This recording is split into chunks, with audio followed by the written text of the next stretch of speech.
மத்திய அரசு கொண்டு வந்த வாடகை கடைகளுக்கு 18% ஜிஎஸ்டி வரி விதிப்பை திரும்பப் பெறக் கோரியும், தமிழக அரசின் சொத்துவரி உயர்வு மற்றும் மின்கட்டண உயர்வை திரும்பப் பெறக் கோரி திருச்சியில் அனைத்து வணிகர்கள் நலச்சங்கம் சார்பில் கடையடைப்பு போராட்டம் இன்று நடைபெற்றது. திருச்சி மாநகர் மற்றும் புறநகர் பகுதிகளில் ஜவுளிக் கடைகள், சிறுவணிக நிறுவனங்கள், பருப்பு மற்றும் வெல்லமண்டி, உரக்கடைகள், சில்லறை வியாபார கடைகள் மற்றும் இரும்பு, ஸ்டீல் வியாபார கடைகள் என 1000க்கும் மேற்பட்ட கடைகளை அடைத்து வியாபாரிகள் தங்கள் எதிர்ப்பை தெரிவித்தனர்.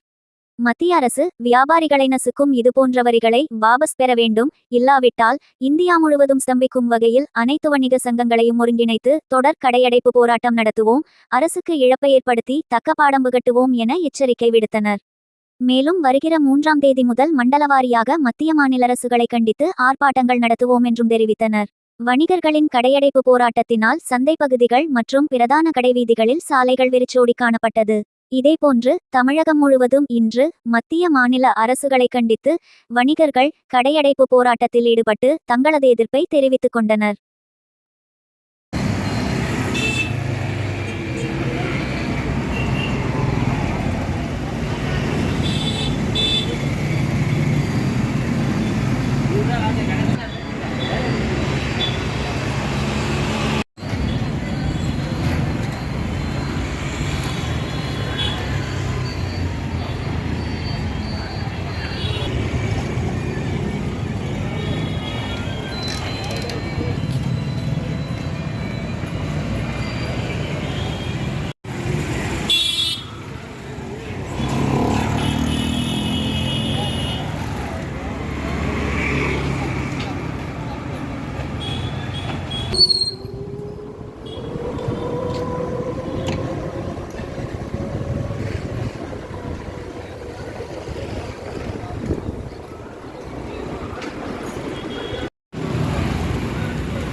இப்பொழுது மத்திய அரசு கொண்டு வந்திருக்கக்கூடிய 18% ஜிஎஸ்டி அனைத்து வாடகை கடைக்காரர்களுக்கும் எல்லா கடைக்காரர்களுக்கும் 18%ன்னு சொல்கிறத தமிழ்நாடு வணிகர் சங்கங்களின் பேரவை ரொம்ப ஒரு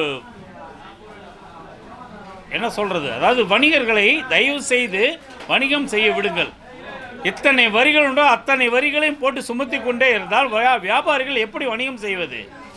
ஒரு பக்கம் பார்த்தா உணவு பாதுகாப்புத்துறை அவங்க, இன்னொரு பக்கம் தொழில் உரிமம் தொழில் வரின்னு சொல்லி அது ஒரு பக்கம், கிட்டத்தட்ட கமர்ஷியல் டேக்ஸ்.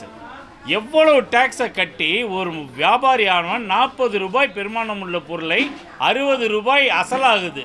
அப்போ அந்த 60 ரூபாய்க்கே விற்க முடியாமல் திணறும்போது இந்த மத்திய அரசு ஆன்லைன் வணிகத்தை கட்டவிழ்த்து விட்டு கொண்டு அம்பானி அதானி போன்றவர்களோட வணிகத்தை கட்டவிழ்த்துட்டும் ஆன்லைன் வணிகத்தை கட்டவிழ்த்து விட்டும் வருகிறது.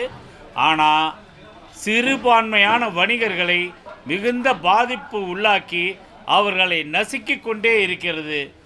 இதை மிகவும் வருத்தக்கூடிய, மிகவும் வணிகர்களை மேலும் மேலும் நசுக்கக்கூடிய ஒரு செயலாக உள்ளது. எனவே இதை எதிர்த்து இப்பொழுது நடக்கின்ற கடையடைப்பு, இன்று நடக்கின்ற கூடிய கடையடைப்பு மிக சிறிதான ஒன்றாகவே கருதுகிறோம். அடுத்தபடியாக ஒட்டுமொத்த வணிகர்களும் சேர்ந்து 3ஆம் தேதி அன்னைக்கு ஒரு கடை நடத்துகிறோம். ஒவ்வொரு மண்டலமும் நடத்துகிறோம். இவை அனைத்திற்கும் செவிசாய்க்கப்படவில்லை என்றால் ஒட்டுமொத்தமாக தமிழ்நாடு அல்ல, ஒட்டுமொத்த இந்தியாவை ஸ்தம்பிக்கும் வகையில் இந்த ஒரு வியாபார பாதிப்பு ஏற்பட போகுது. வணிகர்களும் சரி, பொதுமக்களும் சரி, இதனால் மிகப்பெரிய பாதிப்பை அரசாங்கத்துக்கு உண்டு பண்ணக்கூடிய ஒரு சூழ்நிலை ஏற்பட போகிறது. ஒன்று, நீங்கள் ஆன்லைன் வணிகத்தை தடை பண்ணுங்கள். இது மாதிரி கடைகளுக்கு போடக்கூடிய 18% ஜிஎஸ்டியை தள்ளுபடி பண்ணணும்னு சொல்லி அடுத்த கூட்டத்தில் நீங்கள் முடிவு பண்ணணும்னு சொல்லி தாழ்மையோடு கேட்டுக்கிறோம்.